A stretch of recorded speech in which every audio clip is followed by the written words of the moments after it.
is an Unspoiled Network podcast. This is Spoil Me, covering One Piece, Season 2-ish, Episodes 85 and 86. In these episodes, we get to find out more about Chopper's history. And it turns out that Chopper was not just taken in by our witchy friend. There was a whole other dude involved first. Welcome to Spoil Me.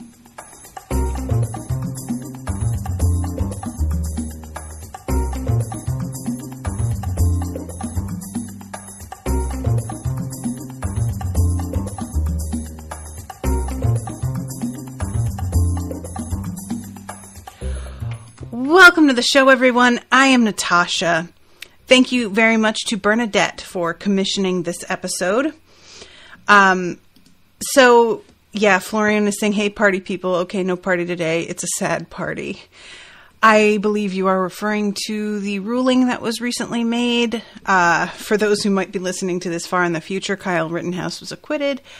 We aren't going to talk about that, but I will acknowledge that it is complete garbage. So, let us get into some happier things. And by happier things, I mean extremely sad, pathetic, very, very, very, very upsetting things. This backstory, I feel like Luffy is one of the few whose backstory is not just like utter tragedy. And I say that with the realization, as I'm saying it, that like Zoro, we don't know anything about Luffy's actual family. Usopp, we've seen his mother. We know his father, is a pirate and took off. But Zoro just turns up at a dojo. We don't know who his parents are. We don't know how he, got away or why he ran away. And Luffy, the first time we see him as a kid, he is, in a bar. And the dude that he looks up to so much is not related to him, right? So, because we don't really know anything about him beyond that point, and none of these people wound up dead or rejecting him, I feel like out of everyone, Luffy's got the worst, or the best, stability, in a weird sense, out of everybody. Otherwise, even though we don't know where Zoro came from beforehand, he still had what was going on with Chopper last episode. And I really thought that was going to be all the story that we got on him. I figured that Chopper has this awful experience of being rejected by two major groups, both the reindeer and the humans, and then winds up being taken in by the witch. And when I know that she has another name, and if you guys want to remind me, but I'm calling her the witch, and I'm going to probably call the other guy the quack a lot of the time. But no, there's this other whole relationship and moment of acceptance that happens first. Although, as much as it's understandable why somebody like Chopper would put up with some shit after being rejected the way that he has been, there are a few moments where I was like, this doesn't feel great to me. I don't really love this. Let's see. Ryan says, Oda decided being rejected by two different groups was not sad enough for Chopper and just kept going. Yeah. Correa, but witch is fine, I think. Yeah, I think, Correa doesn't suit her to me. And, witch, she's not a witch, but she's got, witch vibes in a very positive sense, I mean. So, yeah, I just feel like I just want to keep calling her that. So, all right, let's start from the beginning here. We have Luffy, coming into this lab, essentially, where Chopper is working on an experiment, which I'm going to guess is perhaps Chopper continuing the work with the attempts to figure out how to make the cherry blossoms bloom, which becomes a whole thing later. But he gets startled by Luffy, which causes a bunch of things to fly through the air. He manages like to catch them all on his antlers and hands and hooves and whatnot. And then Luffy starts to like poke and prod at him in a way that would seem like bullying if we didn't know how much Luffy likes this little dude and wants him to be part of the crew. And this whole moment is so weird because, first of all, I was really afraid that Chopper was going to just outright be like, you're fucking with me. Because basically Chopper does that in the previous episode with Nami and reacts to her genuinely thanking him as if she is like, you know, patronizing him, insulting him, or mocking him in some way. And instead, Chopper seems like pretty receptive to it. And part of me feels like that's because of like the fucking intensely sincere energy Luffy always gives off. I feel like you meet him and you just kind of know that this guy is not going to lie. Like he doesn't, have we ever seen Luffy lie to anyone? I feel like, I don't think we have. That's just, he doesn't see the reason for it most of the time. You know, even when his friends wish he would lie, he doesn't do it because he genuinely is like, why? That's not what's going on. Of course I'm not going to say that. So I think that he just, you know, there's this sort of transparency to the way he behaves, and Chopper knows that he's genuinely asking him to join up. There's no argument about that, but it doesn't actually like, it continues with a chase, because he tries to tell Luffy, like, I didn't want any friends. I have no interest in, like, becoming a pirate or any of that. And so Chopper's lying, obviously. And we see them continuing to sort of, like, run in circles and just get under each other's skin while the witch is standing there like, what are you guys doing? And she overhears that Luffy has asked Chopper to be their friend and to join up with them as pirates. And this is when she shares with Nami and Sanji exactly what Chopper has been through. So we see the way this opens up is so odd. We see all of these men who are running from house to house looking for somebody, and they're talking about this quack. And at first, I thought that when they were saying quack, because like, you know, in American parlance, quack is specific to doctors almost always. I don't think I've ever heard somebody called a quack when it wasn't meant to be. Like, either you are outright nuts or you're full of it.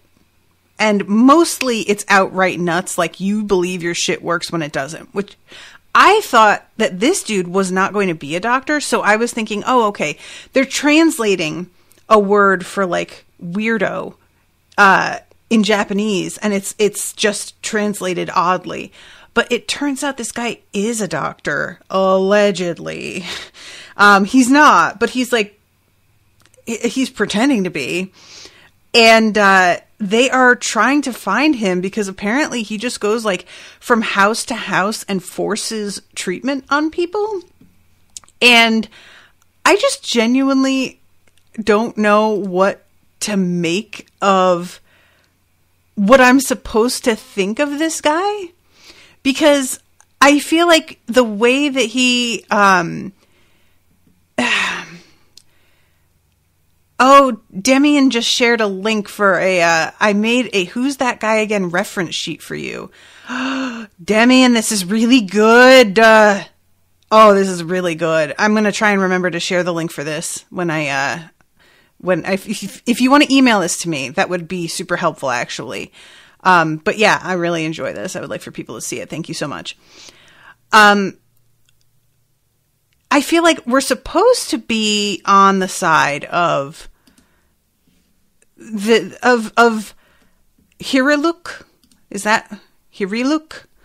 And believe him to be like a well-meaning but incompetent guy. But it's really hard to watch him like forcibly inject somebody with something that not only they don't want and they're actively asking him to please not, but also he hasn't tested it on anybody at all yet and just assumed it would work. So it's very difficult for me going forward from this moment to be like, he says something later to Chopper about how like, oh, we're both outcasts. And I'm like, when you say outcast, it implies that other people have rejected you because they like are narrow-minded or you don't fit into some arbitrary societal expectation. I feel like he's been ostracized for very good reasons because he has harmed the community repeatedly. So it doesn't feel like I don't want to put him under the like sort of misfit title because it's not that simple and he isn't purely sympathetic the way that Chopper is. Chopper, it's like, you know, he ate some fruit. I don't know if he knew what he was doing when he did it, but before that even he had a blue nose and was already being like, those were all things beyond his control. And then, so Hiriluk is, you know, he goes into this guy's house, forcibly injects him with some serum that he claims is going to help cure whatever illness this guy has. And the dude like starts hopping and croaking like a frog and jumps out the window. Hiriluk stands there for a second and is just like, that wasn't supposed to be what that did. Wait, what? Here's the soldiers coming in to grab him up, jumps out the window, and runs away. And he runs past the witch at this point, and we find out that the two of them are like the last of the doctors to not be rounded up by Walpole. And he says, I'm not going to get rounded up with the rest of them. I'm going to save this country with medical science. And she's like, I don't think so, but sure. So he takes off, and eventually we have him like walking through the snow, coming across an injured Chopper. It turns out that the fucking townspeople successfully shot Chopper. And he isn't dead yet, but it seems pretty much like he would be dead if he didn't get help pretty quickly. And the quack has a fucking like a tranquilizer gun, which understandably we have Chopper like thinking that's another, like, here comes a dude who's going to attempt to finish the job, basically. And he flips out. But behind him, the quack has gotten completely naked and is waving his arms, promising him that he's not going to hurt him. Which, guys, I gotta say, that was pretty good. That was, first of all, really unexpected. I mean, it's certainly unexpected. I don't feel like there's been a lot of nudity in this show, so that was partially why it was so shocking. And it also like goes on a while, you know, but also I genuinely don't know if there is a better way to immediately indicate to somebody that you don't have like weapons and aren't planning to surprise them in any way. Like, that is, you're cutting to the chase with that, I suppose. So this is, you know, what he does to convince him that he's never going to shoot him, that he's going to help. And we see them back at his house, and he has treated Chopper and then gives him some food to eat as well. And Chopper is very like afraid to speak in front of him at first.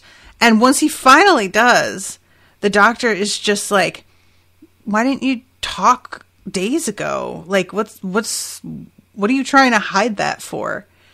And he's like, I thought that you would hate me. if you found out that I could talk. And this is sort of their first connection. There's an explosion with his lab, and he winds up flying out the window with Chopper. And then we see him like going up into the town with Chopper beside him, doing a bunch of different experimental treatments and getting chased out over and over again. And then we have a moment which, on top of him forcibly injecting a man with frog serum, I truly cannot forgive. And I think it's meant to be funny, but I'm sorry, I don't have a sense of humor about this right now. He says we'll use the decoy plan. And he bashes Chopper with his briefcase to throw him backward toward the angry crowd of villagers that are trying to hunt them down. And I'm like, you know that they already tried to kill this kid, like, recently. And you just literally, like, left him to die, basically. And later on, when eventually it turns out, I guess, that, like, somehow Chopper gets away, they're arguing about it, and Chopper is like, I almost got killed. And he says something like, better you than me? Something like that. I'm trying to find the spot where he says it, because let's see. Oh, yeah. So, first of all, bashes him, take care.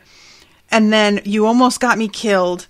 And, oh yeah, you failed to die once already, you clumsy blue nose.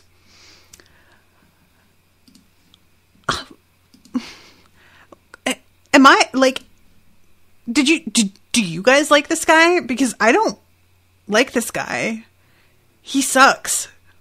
You know? And then there's this, like, oh, we're gonna make up sort of moment where he gives Chopper the hat. And I'm like, make up? What did you do? Like, did you apologize? Really? Like, it doesn't feel like a make up. It just feels like, oh, we're going to move on from this. We're tired of doing this now. And Chopper says something about how he's never, like, fought with anybody before. And that is, like, I think supposed to be a sort of touching, oh, he's experiencing something that people go through in friendships for the first time because he's never had a friend before.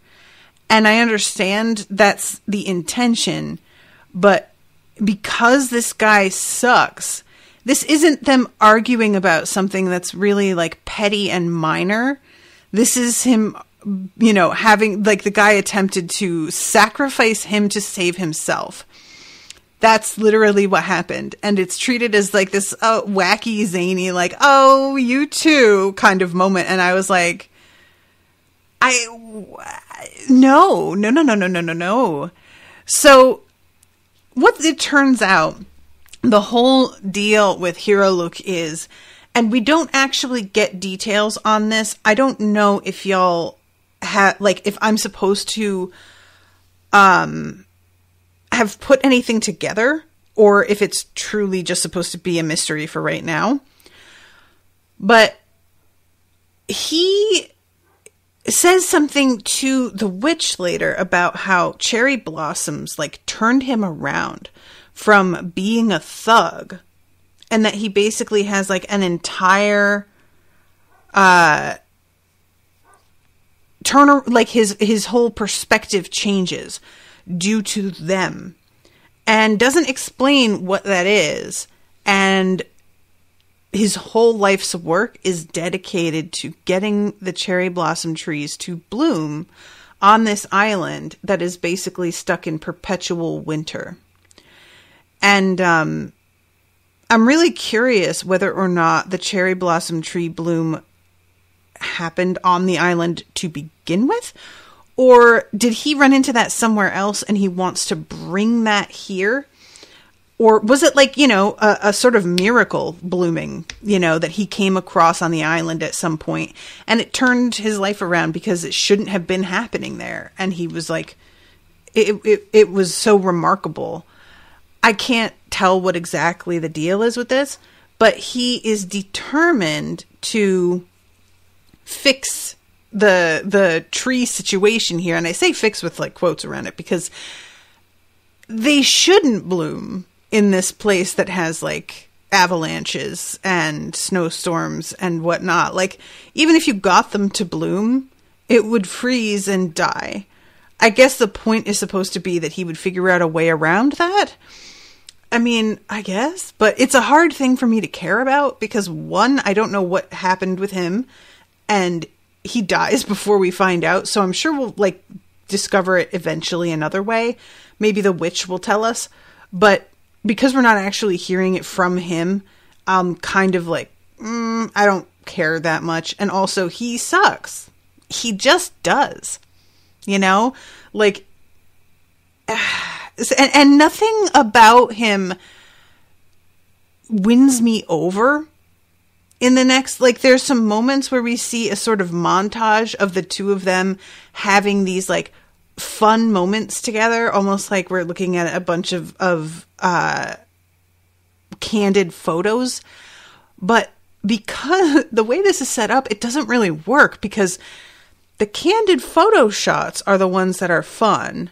And then everything that we actually see play out in front of us is him being awful to Chopper. So we have this thing where he attempts to sacrifice Chopper to save himself. Then we have this like moment later where Chopper is apparently healed. And he tells him, I have no further obligation to like keep you in my home, so get the fuck out, essentially. And Chopper goes, and I think the implication is intentionally injures himself so that he can be taken back in again. What the fuck? Like, this is a truly abusive, fucked up relationship. Like, this is so upsetting to me. This is not like, oh, this guy, he really like he saved Chopper's life. And I won't even say gave him training because he didn't. He doesn't know what he's doing. So I hope that Chopper didn't learn anything from him because that was all garbage and nonsense. And then just does this weird like push-pull with him for the remainder of these 2 episodes. And so, yeah, he does the whole, like, I have no further obligation to care for you, and sort of kicks him out. And there is, like, the whole thing with him making this flag that's got a skull and crossbones on it, but it's also covered with, like, cherry blossom petals. And this, what he says to Chopper is that this is a symbol of how anything can be cured, and the blossom petals are going to be how I do it, and all disease can be cured. And he's like, it's a very sort of, what's the word I want? Oh, you know what? I'm seeing that, like, am I in the right episode? He'd seen... Oh, okay, so we do get a little bit of an explanation. God, this just didn't actually, like, sink in for me.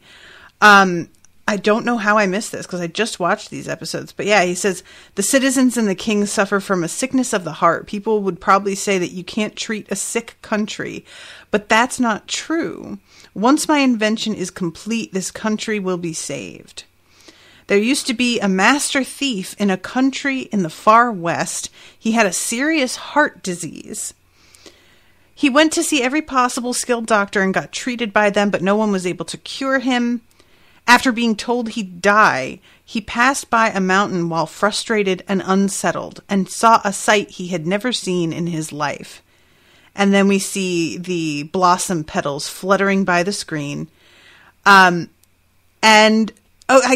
I truly don't know how I missed this. He saw vivid cherry blossoms all over the mountain. And then went to see another doctor and was shocked because he was told, you're completely healthy. So he believes that seeing these blossoms cured him, which, okay, why not? Sure. Like, that's clearly not what happened, but he thinks it is because he's stupid and bad at this. So, yeah, he would draw that conclusion. You know, he'd probably be out here taking the sheep medicine too. So,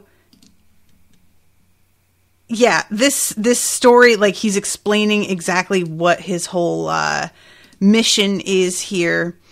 And this, like, moment where he kicks him out, live as you please. I'm busy with my research. And he's holding the door shut and crying like he doesn't want to be kicking him out. And it's sort of trying to give me Harry and the Henderson vibes, but there's no reason for him to do this. There's just not. Like, this is a defenseless creature, really, who you have taken in and given every impression you intend to create a long-term relationship with them, and then you just abruptly put them out. And it's not to protect them. There's no, like, we find out later that he's dying, but that doesn't actually explain this. Like, I'm trying to spare him the pain of watching me die. Do you think that the pain of kicking him out for no reason is less than that? And he's going to find out that you're dead anyway. Like, it just, I don't know. It just doesn't, it does not land for me at all. And then this is when Chopper does something and is bloody, and he takes him back inside. So that to jump ahead a little bit here, Chopper, after getting kicked out, follows him to the witch's house, who she's living in like a tree at this point. It's before she's, I guess, like either built her castle or I don't know. And she is talking to him about the fact that he's sick, and the cherry blossom thing is his life's work, which apparently Chopper hadn't put it together that was him he was talking about. And the next episode is him, and by him I mean Chopper, trying to find a way to cure his friend who kicked him out, and risking his life to get this mushroom that allegedly can cure any disease. He overhears some soldiers talking about it, and he decides that he's going to go track it down. And on the page with this illustration of the particular mushroom he's looking for is the symbol that he thinks indicates that something can cure any disease. And actually what it means is that it's highly poisonous. So he goes and finds this mushroom, brings it back, and goes up to his friend. And by the way, going to find the mushroom, it's not nothing. Like, it's a big trip that he's risking his life. He's going past the various soldiers. He has to pass through the herd of, like, his old family and gets in a fight with one of the other reindeer and is, like, covered in blood. It's actually a pretty gruesome fight. It's kind of funny to me how much more upsetting it was in so many ways than some of the sword fights that we have seen, you know. Certainly because of the emotional aspect of it, you know, these being people he has this awful history with. But there's just something about the brutality of it. I do love them all stopping and bowing to these hiking bears also. That keeps being a pretty good gag. So he goes and gets it. He brings it back to the quack, who is very touched at the fact that he risked so much to help him, and decides that he's going to make it into a tea and drink it as medicine. And we find out later it's highly poisonous, and he knows that it's highly poisonous. But because he's already dying,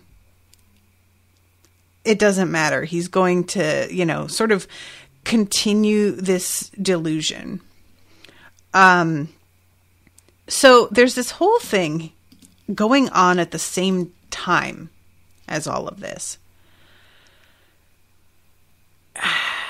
where Walpole is trying to collect these last two doctors who have escaped his grasp. And what he decides to do to try and lure in the quack is tell him that all of the put out an announcement, not tell him directly, but put out an island-wide announcement over the fact that all of the doctors, I think they keep being called like the 20 MDs, is that right? That they have all come down with this terrible illness and are on the brink of death. And evidently this does not work on the witch because she seems unbothered or doesn't believe it.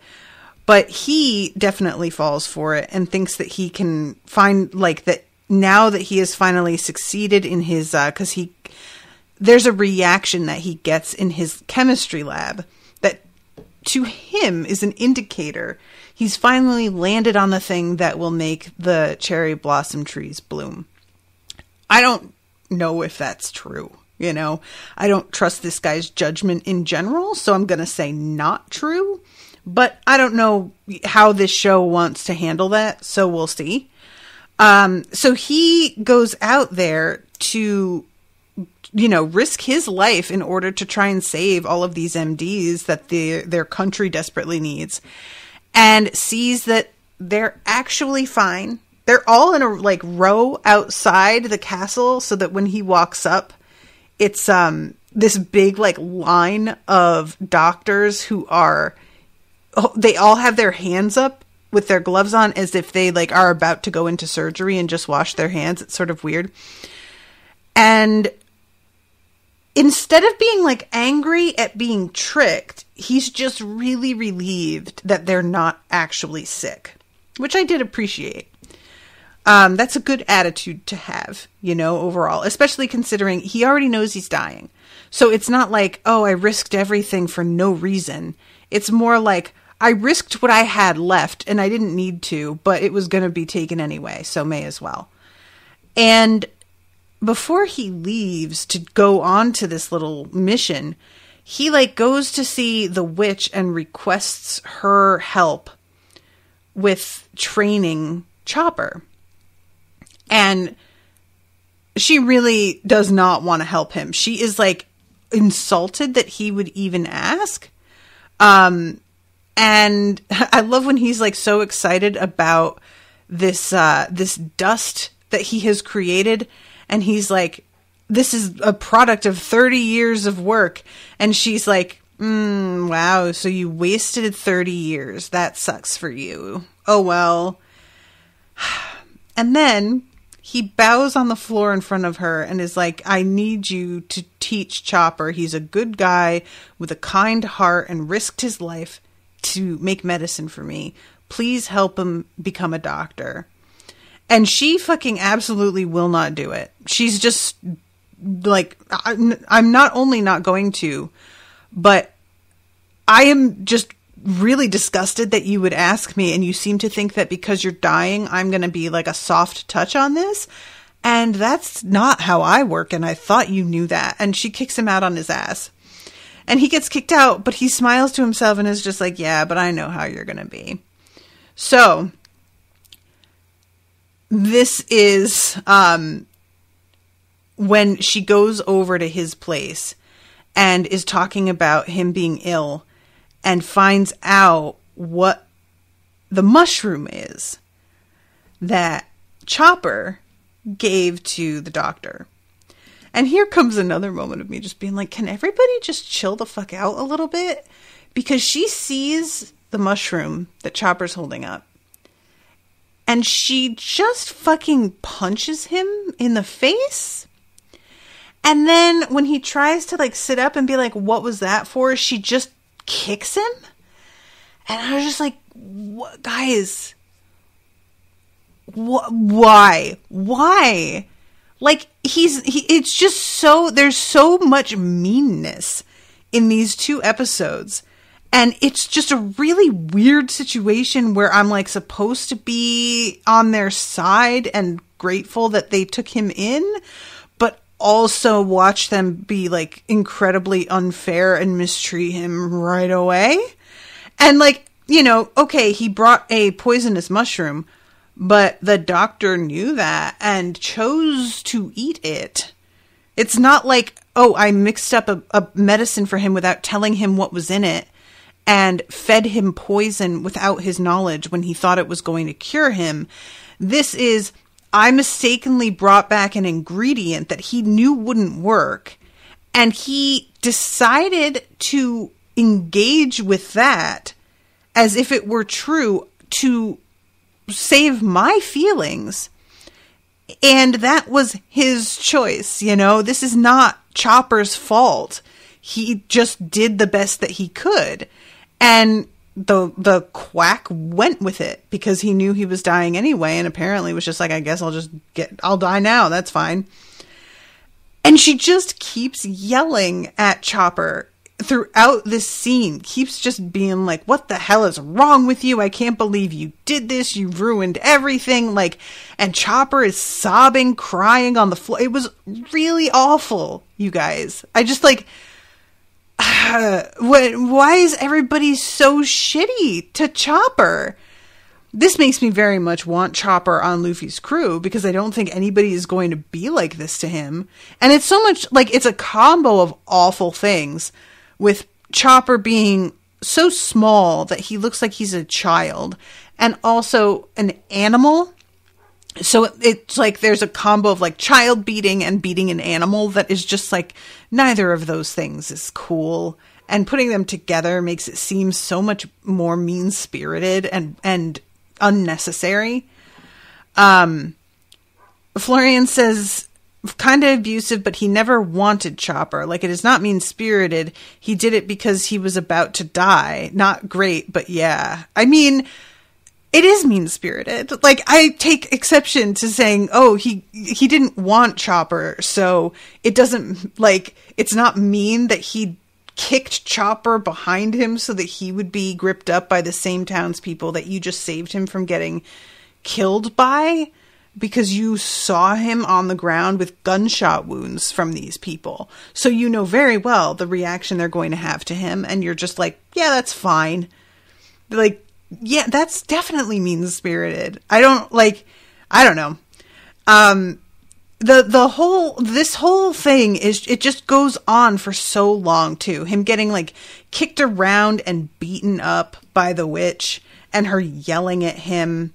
And, finally she kind of comes around to what it was that the doctor was asking her to promise to teach Chopper, and is essentially like, well, if you don't know any better, then I guess I'll teach you, you idiot, because you don't have the knowledge that you need. And she's like, you know, weeping.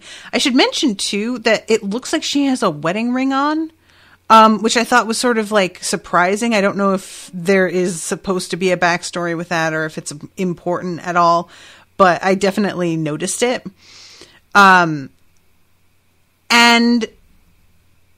so the thing that, when the quack, I'm going to keep calling him that, turns up and finds out that none of the doctors are actually sick. There's like a pretty intense snowstorm happening. Poor Chopper is like trying to run after him. I think that Chopper knows what it is that he's doing, or at least like the overall vibe of it. And I love when he's like, soon a monster will come here. He is my son. Don't hurt him. And I'm like, I mean, why would they listen to you though? I mean, they just don't care. And they're going to kill you, or, you know, punish you in some way. So why wouldn't they? And he starts bleeding from the mouth and says, I had such a good life. And don't worry, Chopper, your mushroom can't kill me. Drinks this mixture that he brought with him and explodes. I'm just realizing that the palace that Walpole is sitting in front of is the one that the witch is living in now. So something went down where she was able to take that over. That's interesting. Okay. I didn't notice that the first time, but yes, just saw his like hat go flying off after he blew himself up. And everybody starts sort of like mocking the fact that he blew himself up. And meanwhile, poor Chopper transforms into like the big badass version of himself. And he gets stopped by Dalton, who is in his bison form. And Dalton is like, if you can't defeat me, you can't possibly defeat them. You have got to leave. And for laughing at Hero Look's death, I apologize. And as soon as he says that, Chopper begins to calm down and then starts to cry. Don't sacrifice yourselves any longer for this country. I was just like, it's a whole sermon, but we won't talk about that. So he watches Chopper go back down the rope that he climbed up. And he gets sort of like, yelled at, Dalton does, for letting him go because he was supposed to capture him because he just tried to attack everybody, But Dalton is just like, that was the only doctor who actually tried to help this country. So the fact that he cared about him, that's nothing to be ashamed of or punished for. And then he says, I saw the path this country should take. It should die out. Even if research in medicine continues, there's no medicine that can cure fools. Oh. And he says it with this like sort of weird smile frown. It's like like he's so it's like he's so mad that he's laughing. Guys, I'm sorry to go off on a tangent real quick, but there is a TikTok out there right now with this woman who she starts it off and she's looking at the camera and she's like crying, but she's cracking up. And she says, have you ever been so mad at somebody that you just started laughing? And then she pans over and she's pregnant. And she says, we were meeting with the doula, I think it was, today. And she asked how the pregnancy symptoms were.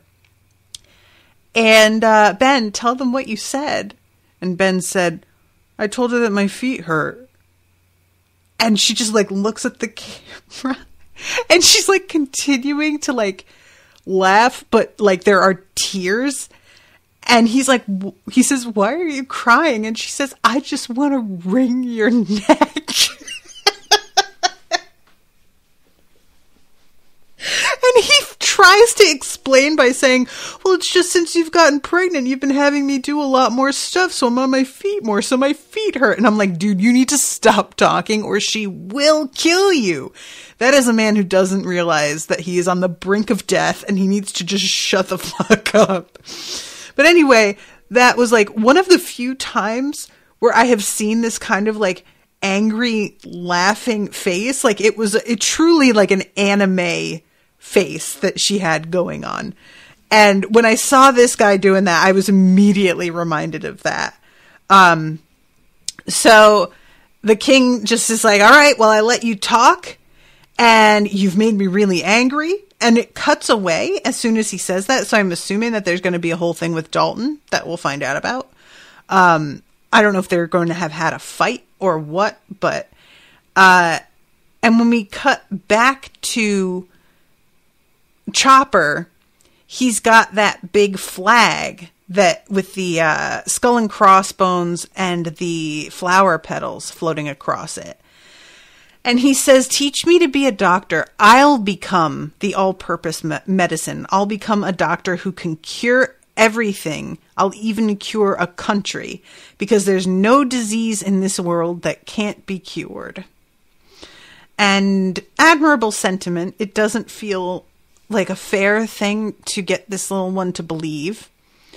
But that is, like the camera sort of fades out and Dalton is in jail here. Like, we didn't see if there was a fight. I'm assuming that there was a fight, but that's all we get is this little flash of him. And apparently that was 6 years ago now. So the witch says, I've taught him everything I know. And he's running around still. Luffy is like, looking out the window, and he sees Walpole standing outside the castle. And he says, that bastard, that annoying mouth, which for some reason fucking got me so bad. Like, it's such a boiled down, because that annoying mouth, normally it just means like somebody who's a smartass, but that is literally what this guy's deal is. And so for some reason it felt like a pun, even though it wasn't. And I was cracking up over that.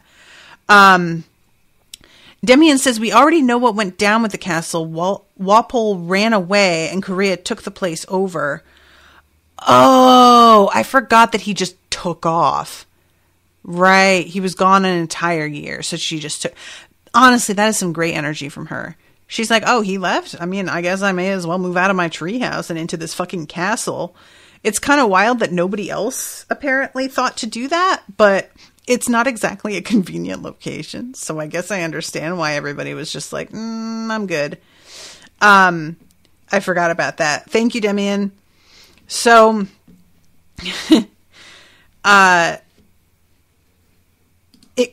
we have finally Chopper running into the room, and he yells to the witch, Walpole is back, and she just says, is that so? And then it just goes to be continued. And that is the end of the episode.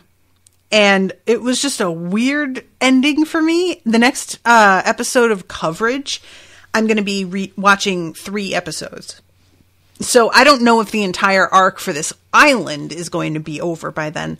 But I figure that's like going to be the conclusion of perhaps the arc that's starting right now, because that kind of feels like the rhythm this show tends to go in.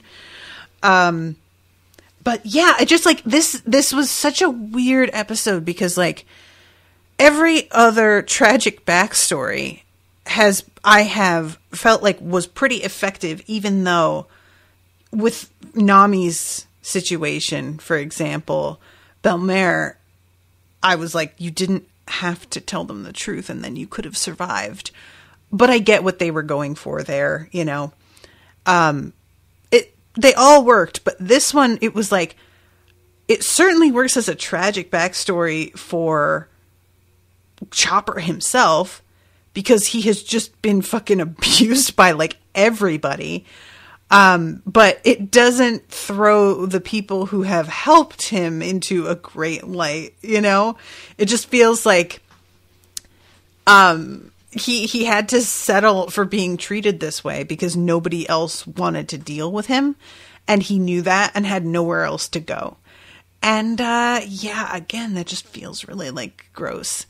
So it's a kind of thing that I don't know if I like watching this as a kid, and I say this like knowing that this show is not just for kids, but this is the kind of thing I could see enjoying when I was like 11 years old. I don't know what I would have thought watching this, because there are some things that as a child I was even like, this is kind of messed up. And then when I grow up and look back at the media, I'm like, wow, yeah, that was really fucked up actually. And even as a kid, I didn't think this sat right.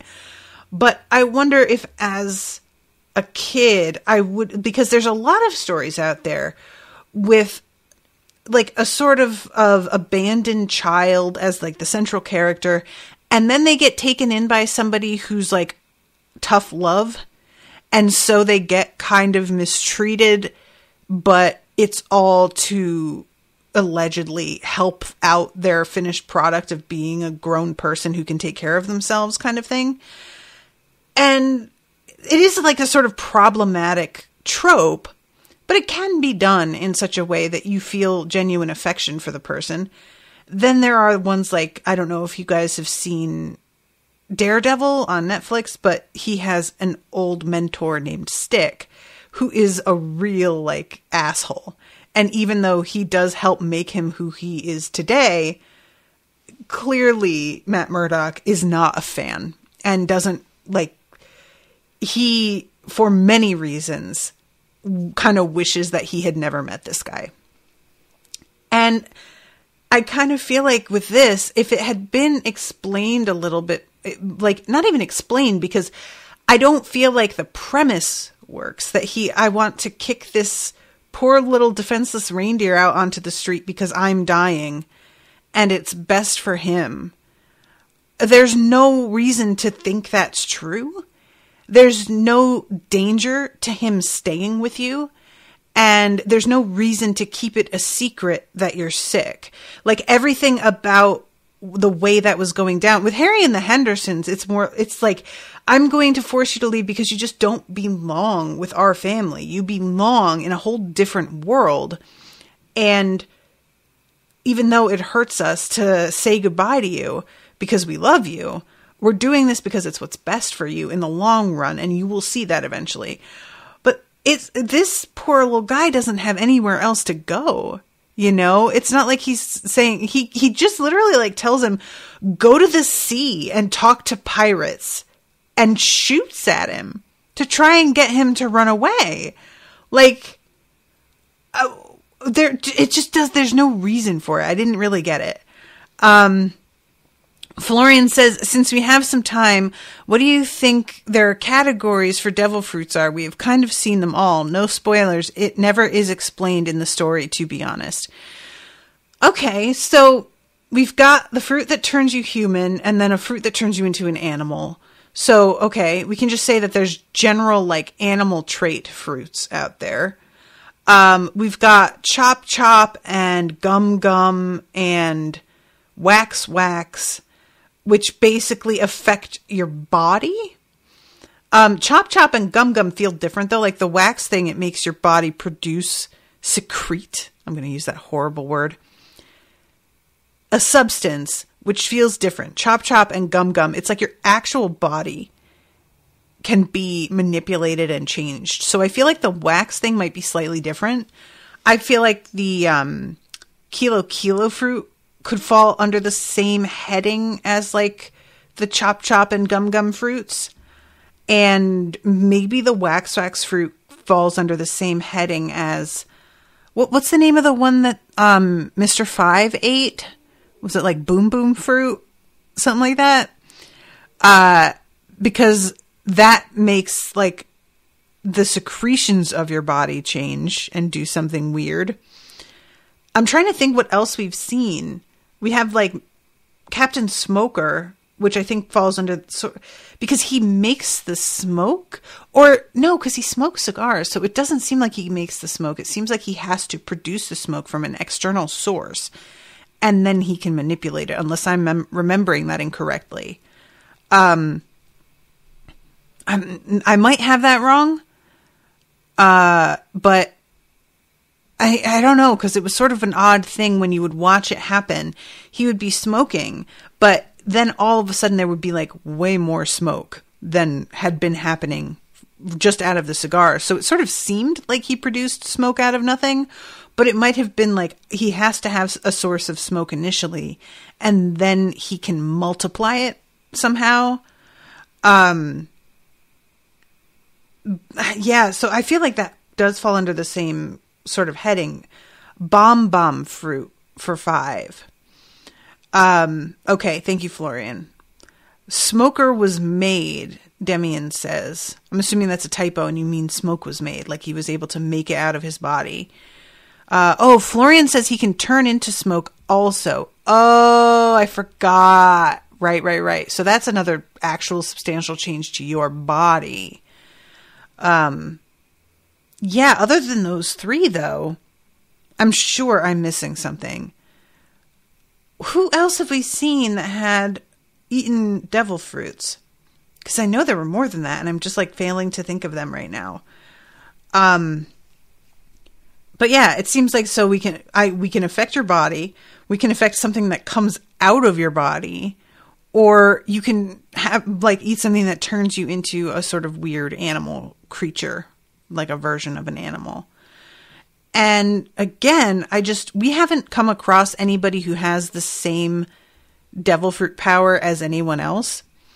And I can't tell if that's because like people know what fruits someone has eaten, you know, when they see Luffy stretching out, they're like, oh, he must have eaten the gum fruit.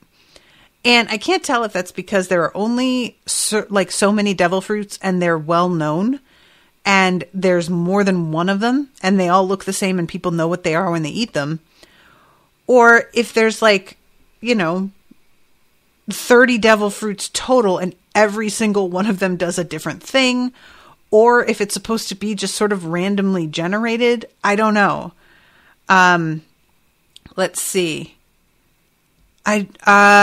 Florian says that's kind of all you said. Maybe Alvida. Oh, right. Because she became beautiful, which I think probably is just also like your body has been changed. So I think those are the three categories. And I mean, that makes sense in terms of like the general theme, but it is pretty funny to step back and look at under each of those umbrellas, how wildly different the result can be. I'm just thinking about how one of you had said in the last episode that Oda mentioned if a human ate the human fruit, it would be the worst because nothing would change and he would just be unable to swim ever again. Which is really funny because it would be kind of interesting if you ate a human fruit, if there was like, you multiplied into another person, you know, like you suddenly had a twin. That would be kind of fun. Florian asks, where do you think those fruits come from?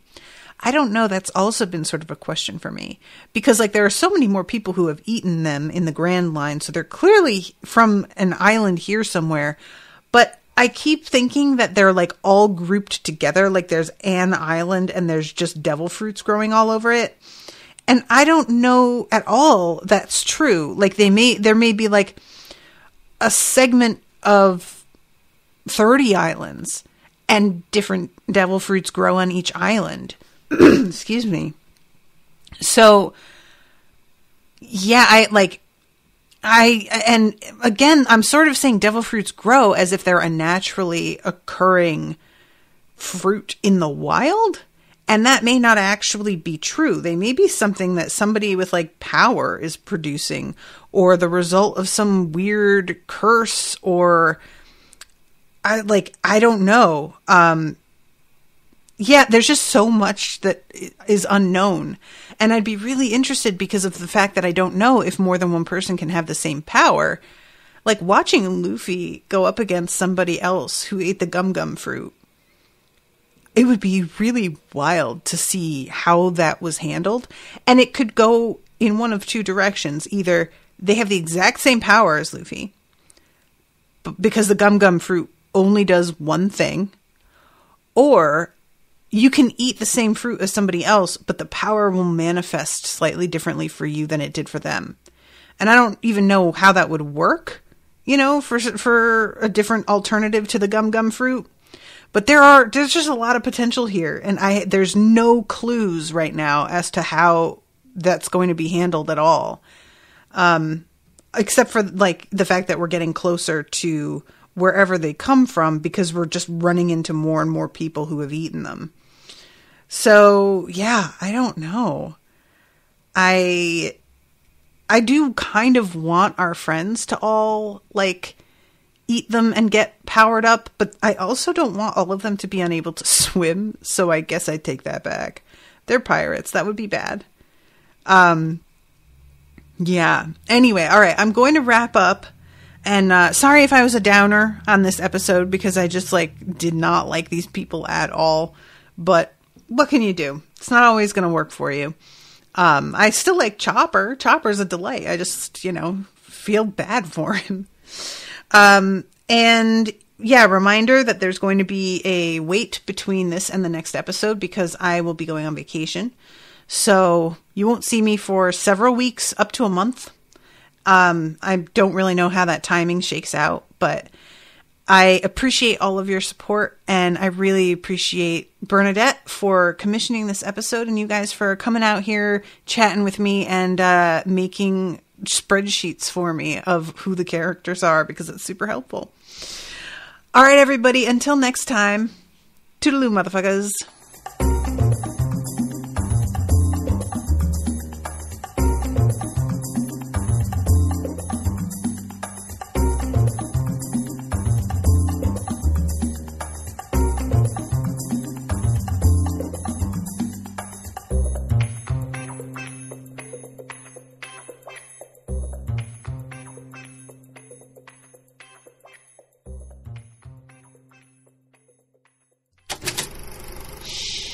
That was an Unspoiled Network podcast.